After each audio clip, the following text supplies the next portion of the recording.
ہے کوئی معافی مانگنے والا جس کو میں معاف کر دوں؟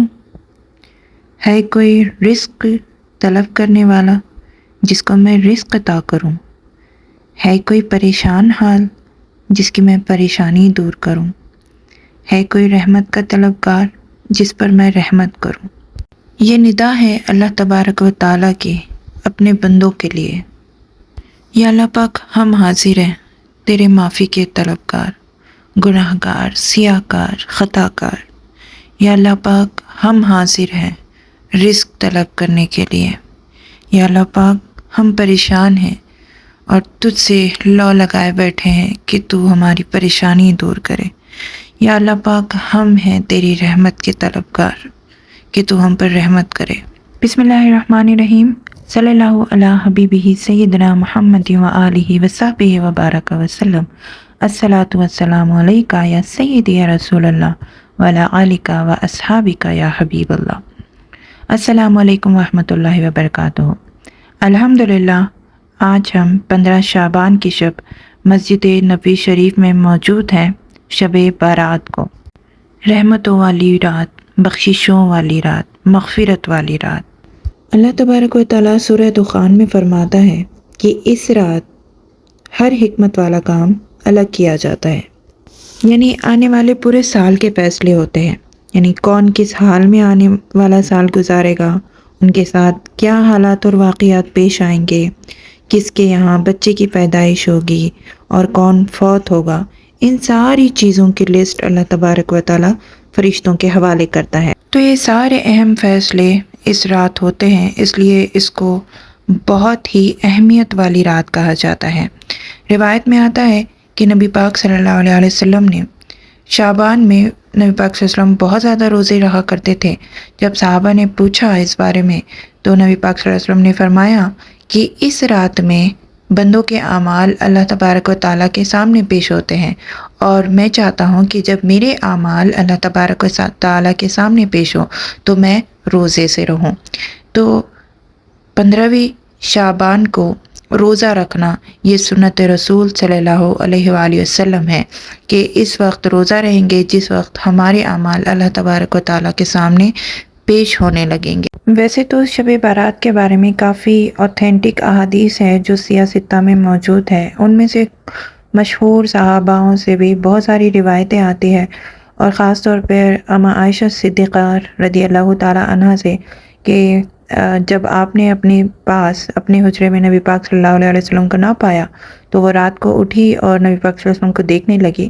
جب دیکھا تو کیا دیکھا کہ نبی پاک صلی اللہ علیہ وسلم جنت البقیع میں موجود ہیں اور دعا کر رہے ہیں اپنی امت کے لیے اور اہل بقیع کے لیے، صحابہ کرام کے لیے جو وہاں پر مدفن تھے۔ جب حضرت عائشہ نے نبی پاک صلی اللہ علیہ وسلم سے پوچھا تو نبی پاک صلی اللہ علیہ وسلم نے فرمایا کہ آج 15ویں شب بخشش والی رات ہے، اللہ پاک اس شب کو بنو قلب کی بکریوں کے بالوں سے زیادہ لوگوں کی بخشش فرماتا ہے۔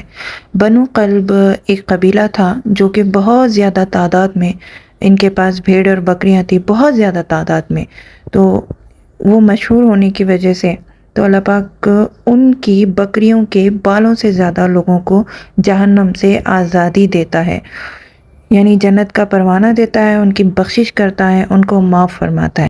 ایسی ایک اور حدیث ہے حضرت علی شیر خدا علی المرتضیٰ رضی اللہ تعالیٰ عنہ کے کہ آپ نے فرمایا کہ 15ویں شب کو رات کو قیام کرو اور دن میں روزہ رکھو۔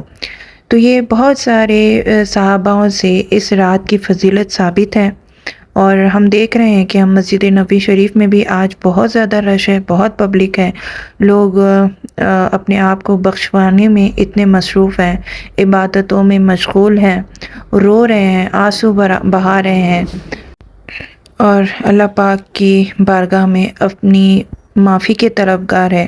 اور بات یہی ہے کہ اللہ پاک تو بخشش کے بہانے ڈھونڈتا ہے۔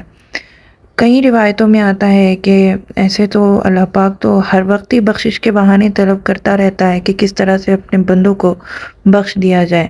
روایت میں آتا ہے کہ 15ویں شب کی مطلب جیسے ہی مغرب شروع ہوتی ہے تو اللہ پاک اپنی شان کے مطابق پہلے آسمان پر اپنی شان کے مطابق جلوہ افروز ہوتا ہے، اور وہ کہتا ہے، پکارتا ہے کہ ہے کوئی جو مجھ سے رحمت طلب کرے اور میں اس پر رحم کروں، ہے کوئی جو مجھ سے بخشش طلب کرے اور میں اس کو بخش دوں۔ تو یہ ایک ایسی رات ہے، یہ ایک یعنی ہم کہہ سکتے ہیں کہ آفر والی رات ہے، اور یہ آفر ایسا ہے کہ بس آنسو بہا لیں، توبہ کر لیں، معافی مانگ لیں، دل سے شرمندہ ہو جائیں، تو بس اللہ پاک کی رحمت اسی چیز کی ہی طلبگار ہے کہ وہ معاف کر دے، اور ہمیں آنے والے مہینے کے لیے پریپیئر رکھیں کہ ہم پاک ہو جائیں، صاف ہو جائیں، تاکہ آنے والی جو مہینہ ہے رمضان، اس کی تمام برکتیں، فضیلتیں ہم حاصل کر سکیں۔ آج مسجد نبی شریف میں بہت زیادہ رش ہے، اور ماشاءاللہ سے بہت ہی لوگ عبادتوں میں مشغول ہیں، کہیں لنگر بٹ رہا ہے، کہیں گفٹس بٹ رہے ہیں، کہیں مٹھائیاں بٹ رہی ہیں۔ ماشاءاللہ بچوں پر، بڑوں پر بہت شفقت یہاں پر کی جاتی ہے، بہت پیار سے یہاں پر ایک دوسرے کے ساتھ رویہ ہوتا ہے۔ آپ دیکھ رہے ہوں گے اندر بھی، جب میں مسجد کے اندر بھی گئی تھی نا، تو اتنی زیادہ فیمیل میں رش تھی کہ میٹس پر تو جگہ ہی نہیں تھی نماز پڑھنے کے لیے۔ ماشاءاللہ سے اللہ پاک تمام امتوں کے گناہوں کو معاف فرمائے، اور تمام لوگ جو اس وقت دعاؤں میں مشغول ہیں، جو اللہ تعالیٰ سے معافی کے طلبگار ہیں، ان کو معافی عطا فرمائے۔ کچھ لوگوں کے بارے میں روایت میں آتا ہے جو کہ جن کو بخشش نہیں ملے گی، جو بخشے نہیں جائیں گے۔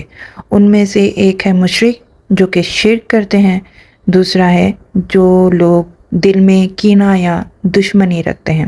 چلیں، شرک تو شاید نہیں ہوتا ہوگا، شرک کے بھی کئی سارے اقسام ہیں، کہیں نہ کہیں ہو جاتا ہے، اللہ پاک ہمیں اس سے محفوظ رکھے۔ لیکن دوسرا ہے دل میں کینہ یا دشمنی رکھنے والے۔ دیکھیں، کینہ اور دشمنی، ہم اپنے اوپر غور و فکر کریں کہ ہمارے دل میں کسی کے بارے میں کینہ یا دشمنی ہے۔ اگر ہے تو اس کو آج رات اللہ پاک کی عطا سے، اللہ پاک کی مدد سے یہ ہمارے دلوں سے نکل جائے، تاکہ ہم ان بندوں میں رہے جو بخشے بخشائے بندے ہو۔ تیسرا ہے قاتل۔ اور بھی بہت ساری روایت ہے کہ جادوگر کی بخشش نہیں ہوتی، شراب پینے والے کی نہیں ہوگی، زنا کرنے والے کی نہیں ہوگی، سود کھانے والے کی نہیں ہوگی، والدین کی نافرمانی کرنے والے کی نہیں ہوگی، اور رشتوں کو توڑنے والوں کی بخشش اس رات نہیں ہوگی۔ حقوق اللہ الگ بات ہے کہ اللہ پاک معاف فرما دے اس کی رحمت سے، لیکن حقوق العباد میں پکڑ کی زیادہ گنجائش ہوتی ہے، تو حتی الامکان کوشش یہ کرنی چاہیے کہ حقوق العباد تو ہم سے پورے نہیں ہوتے، تو اس کے لیے ہمیں ان لوگوں سے معافی ضرور مانگ لینی چاہیے جس کا کبھی دل توڑا ہو، جس کا کبھی برا کیا ہو، جس کا کبھی نقصان کیا ہو، یا پھر اگر کسی نے دل توڑا ہے، کسی سے ہم ناراض ہیں، تو اس کے لیے بھی ہمیں دل صاف کر لینا چاہیے، تاکہ ہم اللہ پاک سے معافی طلب کر سکے کہ اللہ پاک، ہم نے تیرے بندوں کو معاف کیا اور بس تو ہمیں معاف کر دے۔ آخر میں ایک بات ضرور کہنا چاہوں گی کہ اس رات عبادت کرنا بہت افضل بات ہے۔ تو بہت لوگ عبادت کرتے ہیں، نوافل پڑھتے ہیں، دعائیں پڑھتے ہیں، بہت اچھی بات ہے نوافل پڑھنا، اس سے بہت ثواب ملتا ہے۔ لیکن ایک بات عرض کرنا چاہتی ہوں کہ جن کے فرائض چھوٹے ہوئے ہوتے ہیں، جن کی فرض نمازیں چھوٹی ہوئی ہوتی ہیں، تو وہ نوافل کے بجائے اگر فرض جو نمازیں ہیں ان کی قضائیں ادا کریں، اور قضا نماز پڑھنے کا طریقہ بھی بہت ایزی ہے کہ ہم اس کو بہت شارٹ طریقے سے پڑھ سکتے ہیں۔ اس طرح ان راتوں میں قضا نمازیں اگر پڑھیں گے تو فرض کی پوچھ پہلے ہوگی، تو اگر قضا نمازیں ہم پوری ادا کر دیں تو یہ زیادہ افضل بات ہو سکتی ہے۔ اللہ پاک ہمیں سمجھنے کی توفیق عطا فرمائے۔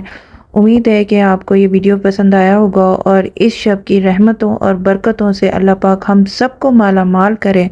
اور آخر میں نبی پاک صلی اللہ علیہ وسلم کو سلام عرض کرتے ہوئے میں یہ ویڈیو یہاں پر مکمل کرنا چاہتی ہوں۔ اللہ پاک آج ہم سب کی دعاؤں کو قبول فرمائے، اور مجھے اپنی دعاؤں میں ضرور یاد رکھیے گا۔ انشاءاللہ ملتے ہیں اگلی ویڈیو میں۔ اللہ حافظ۔ السلام علیکم ورحمۃ اللہ وبرکاتہ۔